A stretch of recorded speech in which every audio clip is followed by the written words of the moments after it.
Bien, bueno, ¿qué me trae todo esto? Bueno, me trae el Khmer rojo en Camboya. Camboya, me trae aquella película de uno es Kirk Douglas y el otro el padre, ¿cuál de los, cómo se llama? Uno es Michael Michael, Douglas, el padre era Kirk claro. Douglas, Ujú. ¿no? Eh, sí, me trae a Mishima, muchas cosas, ¿no? Bueno, el Khmer Rojo es ese movimiento, es esa revolución que allá en los años 70 deciden volver en Camboya a todo lo que tiene que ver con el campesinado, ¿no? O sea, que deciden volver a todo lo que es la tierra, la naturaleza y demás. Es un grupo que toma el poder y mata a mansalva, ¿no? Mata a todo. Incluso si en los grupos que tomaban alguien decía, bueno, ¿quién es médico? Yo, lo mataban, ¿no? O sea, estaban en contra de todo lo que tenía que ver eh, con algo que fuera más allá de la naturaleza. Fueron muy crueles, muy terribles, ¿no? Pero por un lado me trae eso. Por otro lado, esta película de Kirk Douglas, que no me acuerdo cuál es, pero era un señor, un ciudadano, que siempre tenía que hacer colas, ¿no?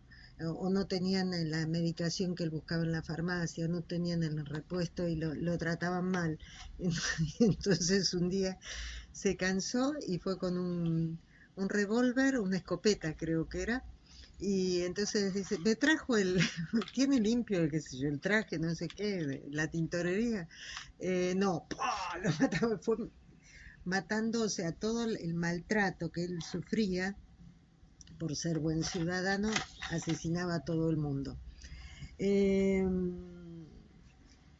por otro lado, también Mishima, aquel gran escritor, es el mayor escritor japonés, mm, que en un determinado momento él decide volver a la cultura samurái. Y entonces arma todo un ejército. Tienen novelas muy interesantes, ¿no es cierto? Arma todo un ejército para tomar el poder, eh, y de esa forma instaurar en Japón aquella época de los, eh, ¿cómo se llama? De los samuráis. Eh, o sea, un volver para atrás, ¿no? Eh, Esas son desde el arte, digamos, desde el cine, me traen todas estas cuestiones. Eh, Termina este cuento con Núñez en un punto de que es internado en el Vieites, ¿no? Como el Vieites es el neuropsiquiátrico de Buenos Aires. Llegaron, chaleco de fuerza, desarman la bomba y toda la historia, ¿no? Entonces, hay el eje que me gustaría tomar es el de los discursos de Lacan. Eh, Lacan establece cuatro discursos y entiéndase por discurso no justamente, por ejemplo, bueno, un discurso que da un determinado gobernante o el discurso desde Foucault significa una determinada forma de ser o de hablar de determinado punto de vista que se tiene sobre un recorte de la realidad. Por ejemplo, pueden ser los abogados o los médicos o los matemáticos, sino que el discurso, los cuatro discursos que establece Lacan son las formas que tiene el sujeto de relacionarse con su entorno. O sea, cayendo en la cuenta el sujeto de que todo no lo puede, va a empezar a relacionarse con el entorno. El primer modo que tiene alguien de relacionarse con el entorno es a partir de un amo, que es el discurso amo, que es este, que existe alguien que me arranca de la naturaleza y me mete en la cultura. Este discurso amo, eh, andando los siglos, no se apagan los discursos, las formas de relacionarse conviven unas con otras, ¿no es cierto?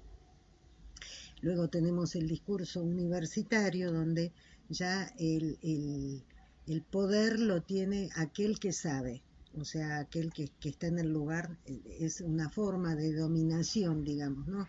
A ese sujeto. Luego se establece el discurso capitalista, donde el sujeto queda simplemente, tanto en el discurso amo como en el discurso eh, universitario, existe la posibilidad de que el sujeto pueda de alguna forma saberse que todo no lo puede y hacer algo da cabida a su deseo. Es posible que pueda buscar aquel objeto que en la ilusión que lo puede llenar su falta, que puede llegar a lograr la completud. Es una ilusión, como siempre decimos. Pero cuando se instaura el discurso capitalista, ya esa posibilidad queda muy, muy cercenada y los sujetos, los miembros de la sociedad pasan a ser objetos manipulables para un lado y para el otro.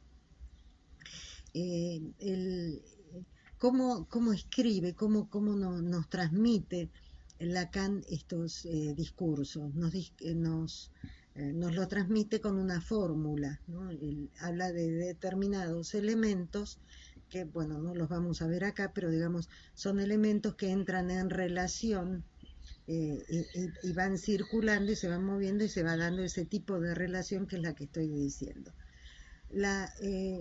El discurso, que es exactamente el inverso, ¿no? La contraparte del discurso capitalista, es el discurso del psicoanálisis. Es ese discurso donde lo que se propicia es justamente la posibilidad de que ese sujeto pueda de alguna forma pensarse, tomar conciencia de sí mismo, o sea, no sé, tal vez no corresponde hablar de conciencia de sí mismo, pero digamos, saberse, conocerse, reflexionar y tener el libre albedrío, la decisión de lo que yo quiero ser o quiero no ser. Esto es lo que yo le veo a Núñez. Núñez, no, ¿por qué no pensar que los empleados de Pirotecnia Sociedad Anónima, o creo que la empresa era simplemente Pirotecnia, ¿por qué no pensar que estos empleados que estaban allí habían decidido, tenían ese deseo, había eh, eh, justamente la posibilidad que tenemos en este tránsito, digamos, para devenir un sujeto barrado, un sujeto que sabe que todo no lo puede y que va a buscar su deseo, tiene la posibilidad de, el tránsito, digo, para poder llegar a eso, es haber transitado diferentes espacios en donde en el encuentro con el otro va gozando. Hay posibilidades que tiene de poder gozar, de poder eh, eh, ubicarse en un determinado lugar, pero a la vez no solamente es ubicarse en ese lugar, sino también disfrutar de eso, ¿no? Y cuando hablo de disfrute, no estoy hablando solamente de una satisfacción placentera, puede ser displacentera, como es el caso por ejemplo, del masoquismo. O sea, hay personas que disfrutan justamente cuando sufren, ¿no? Entonces, esas formas de goce, ¿no? Esas formas de relacionarnos, nos permitiría inferir, por ejemplo, del grupo este, que eran 24, si no me equivoco, los empleados de esa oficina, ¿por qué no pensar que algunos de ellos, o muchos de ellos, o tal vez todos, no sé, disfrutaban, había algún tipo de disfrute en ese tipo de vida que llevaban adelante, que vivían de esa forma, porque habían decidido estar de esa forma, ¿no? O sea, para el que era un calvario, era para Núñez, o sea, llevar adelante ese tipo de vida. Él era el que no soportaba tomar 4 colectivos, o sea, buses, venir colgado. Y tal vez los otros no le significaba tanto, o tal vez los otros no, eh, no estaban mal en esa situación. Y tal vez el disfrute estaba en poder ahorrar y trabajar durante 355 días para poder después, durante 10 días, sentirse que pueden disponer del dinero, o disponer del tiempo, disponer de, no sé, disponer de su vida como ellos mejor quieran. O sea, que él esté en ese punto nos está hablando de Núñez eh, en una lectura de la realidad eh, un tanto especial, digamos, en que es todo o nada, ¿no? O sea, porque cuando él describe toda esa bacanal, digamos, ¿no? Él se siente Dionisos, ¿no? Él se siente un dios, justamente, y lo que nos está describiendo, bueno, son los faunos, son las bacanales, ¿no? Que se daban en este mundo de los dioses, como que eso era lo ideal, ¿no? Eh, me trae también el mito del eterno retorno del que habla Nietzsche y del que habla también Mircea Eliade, y nos hablan allí, fundamentalmente Mircea Eliade, habla del tiempo profano y del tiempo sagrado, ¿no? eh, que es necesario, o sea, el mismo Freud nos habla de eso, cuando nos habla de la melancolía y de la manía, nos habla que hay un tiempo para, para el sometimiento a la ley y hay un tiempo para, para ser libre y no estar sometidos a la ley. Eh, entonces, en ese tiempo profano, eh, lo que se tiene es esta cuestión de estar sometidos a la ley y es lo que hace que la cultura, la construcción de la cultura, en la construcción de la cultura, lo que tenemos son determinadas leyes o organizaciones para el buen funcionamiento y, hay un tiempo que es el tiempo donde uno puede de alguna forma ser más libre o estar más suelto, ¿no? Retomando los discursos de Lacan, cuando Núñez describe cómo va a ser el hombre del futuro, o sea, dice, nuestros próximos hijos va a tener una palanquita para tal cosa, otro botoncito para que haga pis, el otro para que eyacule, el otro para que coma, el otro para no sé qué. Lo que está describiendo es el aquí y ahora del discurso de los mercados. Ese nuevo discurso que es una rotación en estas fórmulas de los discursos de Lacan, de la que habla, que lo establece el doctor Néstor Brownstein allá con la caída del muro de Berlín.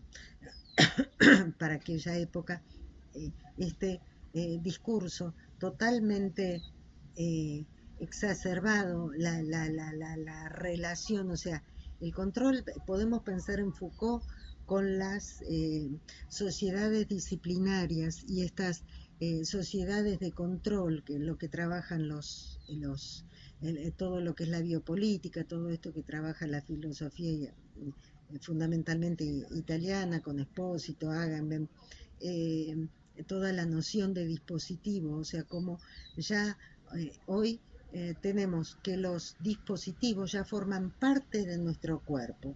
Es como si fuera como si tuviésemos un marcapasos del corazón o otros marcapasos que hay, pero digamos, son como aditamentos técnicos que tenemos en nuestro propio cuerpo y que son utilizados desde eh, desde ciertos lugares de poder para poder controlar. O sea, el poder no se encuentra en una persona, no se encuentra en un grupo, sino que el poder está en todos lados, que es lo que dice Foucault, eh, y que de esa forma nosotros estamos como programados para, eh, eh, para actuar de acuerdo a cómo ha sido la programación o lo que se necesita.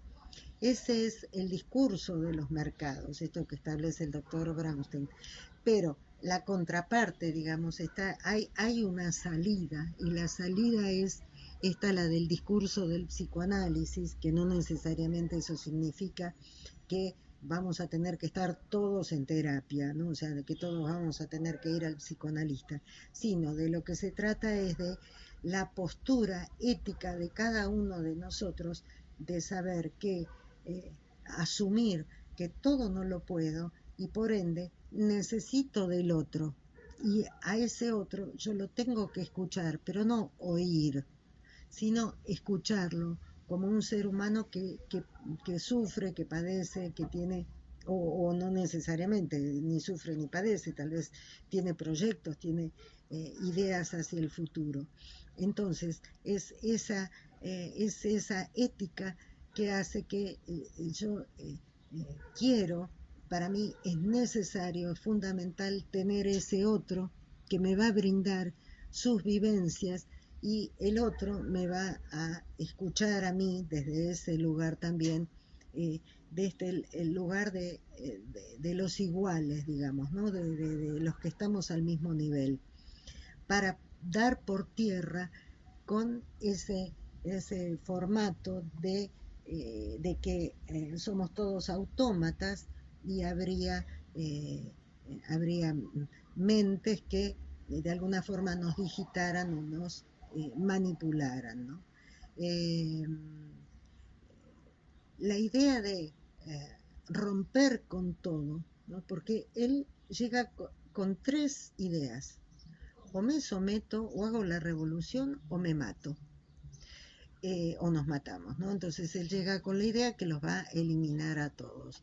Eso fue por eso decía que me traía a Mishima, este Mishima que quiere hacer la revolución y volver el tiempo atrás a la época de los samuráis en Japón, ¿no?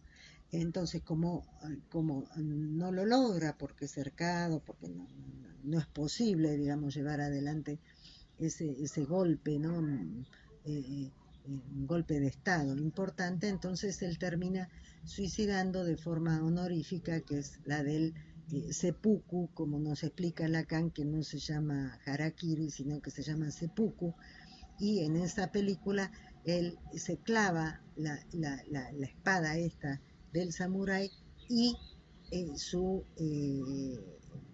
ayudante, su asistente, le corta la cabeza con esa espada, ¿no? O sea, como para que alguien quede bien muerto, digamos, no haya ningún tipo de posibilidad. Entonces, tenemos a esta posibilidad que él dice, bueno, entonces nos matamos, ¿no? O la otra, nos sometemos, o una tercera, hacemos la revolución. Y él opta, ¿no? Porque supone que es todo o nada, que todos somos maquinitas, entonces vamos a destruir al mejor estilo de Mishima, porque, bueno, todos los que estaban con él, todo el grupo que decide dar ese golpe de Estado, también se suicidan. Eh, entonces, siempre existe la posibilidad de que algo emerja, digamos, así como está el discurso del capitalismo que nos somete, ¿no? Nos domina y que somos todas maquinitas, como esa película Matrix de la que estábamos hablando el otro día, existe la posibilidad también de que de algún lado aflore, porque la vida, porque ¿qué es lo que nos trae Núñez, ¿no? ¿Qué es lo que nos trae? Cuando él dice, acá todo lo que yo los odio a todos, eh, lo primero, lo primigenio, por así decir, en la relación de el, eh, el, la persona con el entorno, lo primero que surge, si bien esto es un constructo teórico, no es algo que es en tiempo, ¿no? O sea, no es algo concreto, lo primero que existe es el odio, ¿no? Es la pulsión de muerte, el odio, el tratar de destruir el objeto. Pero cuando aparece la posibilidad de que ese objeto, o sea, yo todo no lo puedo, pero ese objeto me es importante para sostener mi vida, entonces el objeto ese empieza a ser amado. Esto se ve en Freud en Pulsiones y sus destinos, ¿no? Entonces, eso se ve clarísimo como el bebé, el recién nacido con la madre, lo primero que intenta es comerse a la madre. Es esa actitud canibalística que establece Freud de querer comerse la teta. Y después, cuando se da cuenta que que la requiere, que le es necesaria, que es vital, ya la teta no trata de destruirla, sino que juega con ella y le da placer. O sea, empieza a surgir la cuestión del amor, ¿no? O sea, esta pulsión de vida que no es ni más ni menos que una, eh, no sé si decirle transformación, pero es otro modo, ¿no? De cómo relacionarse con el otro, y es esta pulsión de vida. Hay una sola pulsión, la pulsión de muerte, que puede tomar el cariz del odio, para que se transforme eso en que el objeto me es necesario. Cuando yo advierto, siento, no sé qué palabra utilizar, digamos, porque no es el campo de la palabra, que ese objeto me es necesario para llenar la vida. Entonces, lo que vemos es la emergencia en el psiquismo de Núñez, arremete toda esta cuestión de esta pulsión de muerte, que lo que quiere es una pulsión de destrucción, ¿no? Destruir al otro, cuando existe la posibilidad, esta que estoy diciendo, de que asumir que todo no lo puedo, y ahí se instaura el deseo, que es para poder hacer algo con ese objeto para que pueda llenar mi falta. Eh, entonces, vemos acá que se comprueba con la llegada de los enfermeros, ¿no? Y el chaleco de fuerza y demás, nos está hablando de que se había vuelto loco, ¿no? Obviamente no podemos dar decir qué tipo de qué mente, qué estructura psíquica podría llegar a tener, pero sí nos damos cuenta que estaba atravesado, estaba desestabilizado y estaba en un momento de locura, donde se pone en juego eso, ¿no? El todo o nada. No existe una tercera posibilidad. Y por último, ya que estamos hablando de esta relación del sujeto con el entorno, cuando uno cree que está todo perdido, que nada es posible, tenemos, por ejemplo, como estábamos hablando al principio, aflora, ¿sí? ¿No? En México, con esta posibilidad de este gobierno que va totalmente en contra de este neoliberalismo, que no es ni más ni menos que este discurso capitalista exacerbado de los mercados, dijera el doctor Néstor Brownstein, y emerge así una llama, ¿no? Una posibilidad de que es posible, ¿no? Si se puede, sí se pudo. ¿no? Entonces aparece esta posibilidad. Que eso no es ni más ni menos, ya que estoy, en definitiva, estuve hablando de los destinos de pulsión, no es ni más ni menos que el último destino de pulsión que tiene que ver con la sublimación, que es esta de elevar, ¿no? Quitarle la cosa animal, por así decir, ¿no? De destruir al otro, de destruir el animal, porque lo necesito, a elevar ese modo de relación, y aparece la creatividad, aparece la posibilidad de la creación. Término. O sea, la creación en la cultura, la posibilidad de hacer cosas diferentes con lo que ya está dado y con lo que tengo.